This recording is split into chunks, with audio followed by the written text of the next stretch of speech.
আছেন আপনারা? আশা করি ভালো আছেন। আলহামদুলিল্লাহ আমরা অনেক ভালো আছি। চলে আসলাম আরেকটা নতুন ব্লগ নিয়ে। বলে শাক দিয়ে নাকি মাছ ঢাকা যায় না। এই যে আমার মা মাছ ঢেকে রেখেছে শাক দিয়ে। আমার মা আজকে চ্যালেঞ্জ করেছে এক গাছ থেকেই 3টে তরকারি বের করবে। কিন্তু আমি তো জানি এটা তো সম্ভব না, কিন্তু মা বলল তুই দেখ আমি ঠিকই বের করতে পারবো। তো চলো আজকের ভিডিওটা স্টার্ট করা যাক। আগের দিনকেই মা কিন্তু মাঠ থেকে কলার মোচা নিয়ে এসেছিল, সেটাই মূলত এখানে কাটছে। এই যে কেমন সরু সরু করে কেটেছে দেখো। এটাতে না হলে একটা হলো, আরেকটা দেখি মা আবার কলার থোর নিয়ে এসছে। এই যে থোরটাকে কেমন করে কাট, কলার থোরকে এরকম খোসা ছাড়াতে দেখে আমি বললাম তুমি কেন খোসা ছাড়াচ্ছ? সবই তো সাদা, কি বা ফেলছো আর কি বা থাকছে? ফেলতে ফেলতে তো মনে হয় সবটাই চলে যাবে, যেমনটা বাঁধাকপির। মা বলছে এগুলো ফেললে নাকি রান্না করে খেতে অনেক মজা লাগে। তা আমি বললাম ঠিক আছে, তুমি যেভাবে পারো সেভাবেই রান্না করো। খোসা ছাড়ানো হয়ে গেলে মা কলার থোরটাকে গোল গোল করে কেটে নিচ্ছিল। তারপর সেগুলো থেকে কিরকম সুতো সুতো বেরোচ্ছিল সেগুলোকে মা পরিষ্কার করছিল একটা একটা করে। এই যে একটা একটা করে সরাচ্ছে আর আঙুল দিয়ে পরিষ্কার করছে। তারপরে পরিষ্কার করে নেওয়ার পরে এরকম আলু ভাজার মতো সরু সরু করে কেটে নিচ্ছিল। থামো, তোমাদেরকে আমি আরো ভালো করে দেখাচ্ছি। এই যে একটা একটা করে সরাচ্ছে আর আঙুল দিয়ে কেমন পরিষ্কার করে নিচ্ছে, কেমন সুতো সুতো হয়ে আছে, তাই না বলো? মার আবারও কিন্তু অনেকগুলো পরিষ্কার করা হয়ে গেল। মা আবার কিন্তু কাটবে সরু সরু করে আলু ভাজার মতো।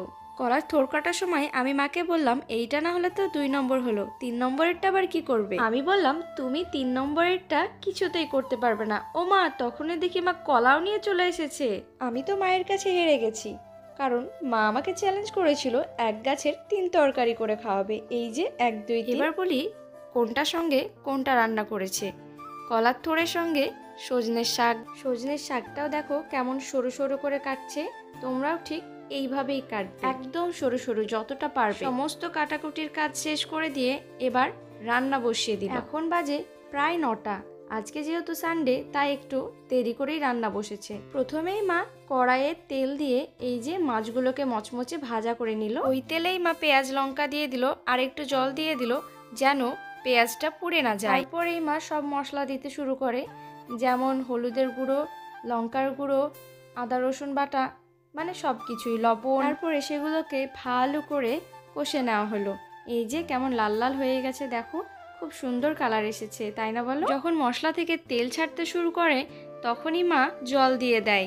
তারপরেই মাছগুলোকে সব ঢেলে দেয়। মা যখন মাছ রান্না করছিল আমি 2টো ছোলার ডাল বসিয়ে দিয়ে এসেছি গ্যাসের উপরে, মোচা দিয়ে রান্না করবে বলে। আমি ডাল দিয়ে আসতে দেখি মা কিন্তু কলার ঝাল রান্না করতে শুরু করে দিয়েছে। এই যে আমি এসেই টুক করে তুলে দেখে নিলাম, তারপরে আবার ঢেকে দিলাম। কাঁচা কলাকে ভালো করে সব মশলা দিয়ে সেদ্ধ করে নিয়েছে।